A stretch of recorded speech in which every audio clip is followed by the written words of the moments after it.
ছোটবেলায় স্কুলে পড়াকালীন রাস্তার ধারে সমস্ত ঠেলাগাড়ির খাবার যেন আমাদের সকলের কাছে অমৃত মনে হতো। ছোটবেলার সেই রকমই একটা মুহূর্তের কথা স্মরণ করে আমাদের আজকের উপস্থাপনা নারায়ণ গঙ্গোপাধ্যায়ের লেখা আলু কাবলি। সকালবেলায় বেড়াতে বেরিয়ে প্রফেসর গড়গড়ি দেখতে পেলেন সামনের ছোট মাঠটার ভেতর দুটি ছেলে মারামারি করছে। দুজনকে স্কুলের ছাত্র বলে মনে হলো। 14-15 বছরের মতো বয়স হবে। একটি বেশ গাড্ডা গোড্ডা জোয়ান আর একটি রোগা পটকা। এসব ক্ষেত্রে যা হয়, রোগা ছেলেটিই মার খাচ্ছিল, জোয়ানটি তাকে ইচ্ছে মতো পিটিয়ে যাচ্ছিল। আর কেউ হলে মাঝে পড়ে থামিয়ে দিত, কিন্তু প্রফেসর গড়গড়ি তা করলেন না। অনেকদিন তিনি বিলেতে ছিলেন, সেই দেশের পথে ঘাটেও ছেলেদের তিনি মারামারি করতে দেখেছেন। আর এও দেখেছেন ওপর পড়া হয়ে আগের থেকে কেউ থামায়নি। একজন সম্পূর্ণ বিধ্বস্ত হয়ে গেলে, জয় পরাজয়ের একটা মীমাংসা হলে, তখনই তারা ছাড়িয়ে দিয়ে বলে, এখন সব মিটে গেছে, এবার বন্ধুর মতো হ্যান্ডশেক করে বাড়ি চলে যাও। সুতরাং প্রফেসর গড়গড়ি মোটা ছড়িটা হাতে নিয়ে একটু দূরে দাঁড়িয়ে মন দিয়ে পর্যবেক্ষণ করতে লাগলেন। রোগা ছেলেটি এখনো হার মানেনি, প্রচুর মার খেয়েও সামনে হাত চালিয়ে যাচ্ছে। অতএব এখন কিচ্ছু করার দরকার নেই, সময় হলে তবেই তিনি আসরে নামবেন। নতুন বাড়ি করে এই পাড়ায় তিনি এসেছেন মাত্র দিন 3 হলো। প্রতিবেশীদের সঙ্গে বলতে গেলে আলাপই হয়নি, আর পাড়ার ছেলেরা তো তাকে চেনেই না। যদি চিনত তাহলে জানতে পারত এই লম্বা রোগা মাঝবয়সী লোকটির শরীর একেবারে ইস্পাতে গড়া। দুটি হাতে তিনি সিংহের শক্তি ধরেন। জানতে পারত সোজা খাড়া শরীরটার মতোই তার মনের মধ্যেও কোনো ঘোর প্যাচ নেই। প্রফেসর গড়গড়ি ন্যায় বিচার পছন্দ করেন, আর সেই কাজটা চটপট সেরে ফেলাই তার অভ্যাস। তার ন্যায় বিচারের একটি নমুনা দিই। প্রফেসর গড়গড়ি মোটামুটি অবস্থাপন্ন লোক, কিন্তু বাজে খরচ ভালোবাসেন না, মোটা চালে চলেন। ট্রেনে 3rd ক্লাসে ওঠেন। সেবার কোনো একটা স্টেশন থেকে রাত 8টা নাগাদ গাড়িতে উঠেছেন। ট্রেনে খুব একটা ভিড় ছিল তাও নয়, সবাই বসে যেতে পারে, তবু কয়েকজনকে দাঁড়িয়ে যেতে হচ্ছে। কারণটা আর কিছুই নয়, একটা দশাশয়ী চেহারার লোক একখানা গোটা বেঞ্চি জুড়ে পরম আরামে লম্বা হয়ে রয়েছেন। রাত 8টার সময় একজন বয়স্ক লোকের কিছুতেই এইভাবে শুয়ে পড়া উচিত নয়, একথা প্রফেসর গড়গড়ির মনে হয়। মনে আরো অনেকেরই হয়েছিল, কিন্তু লোকটির ভীমের মতো চেহারা আর প্রকাণ্ড গোফ জোড়া দেখে কেউ আর তাকে ঘাঁটাতে সাহস করেননি। নির্বিবাদে চুপচাপ দাঁড়িয়েছিল। প্রফেসর গড়গড়ি দাঁড়িয়ে থাকতে রাজি হলেন না। লোকটিকে একটু ধাক্কা দিয়ে ডাকলেন, এজি। লোকটা চোখ পাকিয়ে বলল, বলেন ক্যা? প্রফেসর গড়গড়ির হিন্দি ভালো আসে না, তবু যতটা পারেন সাজিয়ে গুছিয়ে বেশ গরম গলায় বললেন, आपकी 4 टिकट क्या है? लोकटी भुरु कुचके बोललेन, क्या मतलब? मतलब ये है कि 4 टिकट नहीं किया तो 4 आदमीर जायगा दखल करके क्यों सोए पड़ता है? उठिए, हम लोग भी बैठेंगे। लोकटी संक्षेपे बोललेन, तबीयत खराब है? तबीयत खराब देख के तो सही रकम मने नहीं होता है, বেশ তাকড়াই চেহারাই তো মালুম হচ্ছে। क्या बीमार? বলেন প্রফেসর গড়গড়ি তার গায়ে হাত দিলেন। শরীর তো বেশ ঠান্ডা, বোখার টোখার তো শুরু নেই হওয়া। লোকটা যদি বলতো পেটে ব্যথা ট্যাথা কিছু হচ্ছে, তাহলে মনে মনে সন্দেহ থাকলেও প্রফেসর গড়গড়ি সেটা বিশ্বাস করতে রাজি হতেন। কিন্তু দশাশয় লোকটা সেদিক দিয়েই গেলেন না। গড়গড়ির হাতটা গায়ের ওপর থেকে ছুঁড়ে দিয়ে বললেন, যা ভাগ, হাম সোতে रहेंगे, हमारा खुशी। सोते रहेंगे? आपको खुशी? প্রফেসর গড়গড়ি রেগে বললেন, তাহলে প্ল্যাটফর্মে গিয়ে শুয়ে থাকা হোক, সেখানে অনেক জায়গা হ্যাঁ। বলেই আর 1 সেকেন্ডও দেরি না করে লোকটাকে সোজা পাঁজা কোলা করে তুলে ফেললেন, আর পত্র পাটটাকে প্ল্যাটফর্মে ছুঁড়ে ফেলে দিলেন। কম্বল টম্বল সব শুদ্ধ একেবারে, গাড়ি শুদ্ধ, লোক থ, যেন কিছুই হয়নি। এইভাবে বেঞ্চিতে বসে পড়ে প্রফেসর গড়গড়ি ধীরে সুস্থে একটা চুরুট ধরালেন। অন্য যাত্রীদের ডাক দিয়ে বললেন, দাঁড়িয়ে কেন, আপনারা বসুন, জায়গা তো রয়েছে। আর লোকটি প্ল্যাটফর্মে অনেকক্ষণ হাঁ করে বসে থাকে। গায়ের ধুলো ঝেড়ে একটু খোঁড়াতে খোঁড়াতে উঠে সেই যে কামরার হাতল ধরে দাঁড়িয়ে রইল, আর ভেতর মুখও হলো না। প্রফেসর গড়গড়ি এইরকম ন্যায়পরায়ণ লোক। বাড়ির গোয়ালা নিয়মিত দুধে জল দিচ্ছিলেন, অল্প স্বল্প করে ওরা দেয়।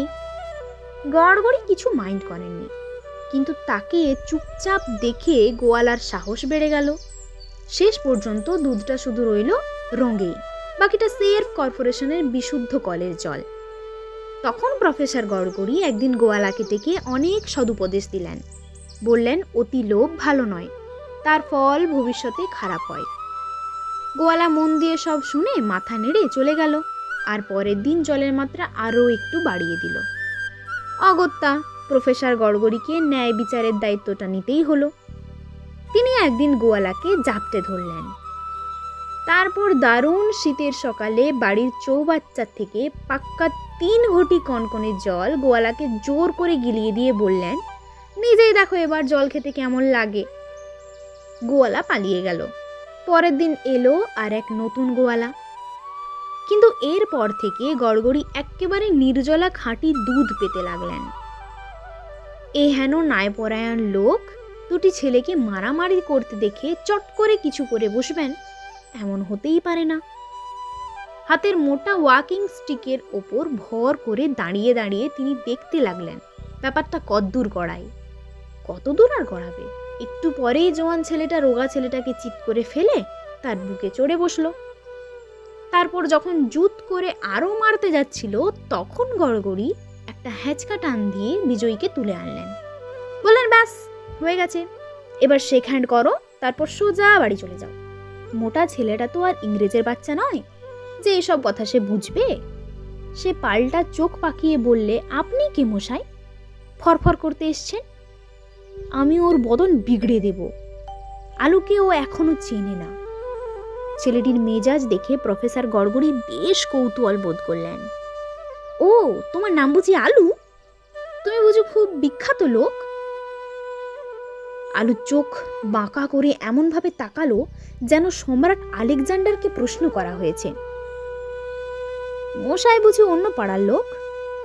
আর ছিলুম আগে, এখন দিন 3 হলো তোমাদের পাড়ার বাসিন্দে হয়েছি। আলু চিবিয়ে চিবিয়ে বললেন, তাই আমার নাম শোনেননি এখনো? শুনবেন শুনবেন, আস্তে আস্তে শুনবেন, বেশি শোনাবার দরকার নেই। এতেই বোধহয় তোমাকে চিনতে পারছি। তা মারামারি করছিলে কেন এর সঙ্গে? মারামারি? আলু যেন কথাটা ফু দিয়ে উড়িয়ে দিল। ওই ফড়িংটার সঙ্গে মারামারি করব? পিঠ ছিল মশাই, হাতের সুখ করে নিচ্ছিলুম। ফড়িংটার সাহস দেখুন, পাল্টা লড়ে যাচ্ছে আমার সঙ্গে। আপনি চলে যান মশাই, আমি ওকে তুলোধনা করে দিচ্ছি। গড়গড়ি চেয়ে দেখলেন রোগা ছেলেটির দিকে। ঘাসের ওপর বসে পড়ে যেন হাঁপাচ্ছে সে। তার শার্ট ছেঁড়া, ঠোঁটের কোণে রক্ত, চোখে একটু জলও দেখা গেল যেন। গড়গড়ি বললেন, তোমার নাম কি? রোগা ছেলেটা গোজ হয়ে রইল, জবাব দিল না। আলু বললে, ওর নাম কাবুল। তাই বুঝি? আলু আর কাবুলে মিলে আলু কাবলি তৈরি হচ্ছিল। হে হে হে, আলু হেসে উঠল। মশাই তো বেশ মজা করে কথা বলতে পারেন। তার স্যারের নাম কি? বলে পকেট থেকে সিগারেট বের করে ধরালো। প্রফেসর গড়গড়ি আর চোখে একবার চেয়ে দেখলেন কেবল। রোগা ছেলেটি অর্থাৎ আলু কাবলির কাবুল তখন উঠে চলে যাওয়ার উপক্রম করছিল। প্রফেসর গড়গড়ি মোটা গলায় বললেন, দাঁড়াও হে ছোকরা, দরকারি কথা আছে। তার গলার আওয়াজে এমন একটা কিছু ছিল যে ছেলেটা থমকে দাঁড়িয়ে গেল। এমনকি বেপরোয়া আলুর পর্যন্ত হাতের সিগারেট শুদ্ধ কেঁপে উঠল একবার। আলু বললে, বেশ জবরদস্ত গলা তো মশাইয়ের। তা নামটা বললেন না? হবে এখন, নামের জন্য ভাবনা কি? গড়গড়ি হাসলেন। আমাকেও আস্তে আস্তে চিনবে। তা ওকে তুমি মারছিলে কেন? মারবো না? আলু গড়গড়ির মুখের ওপর একরাশ ধোঁয়া ছেড়ে দিল। ও আমাকে গেরাজ্জি করে না? করে না নাকি?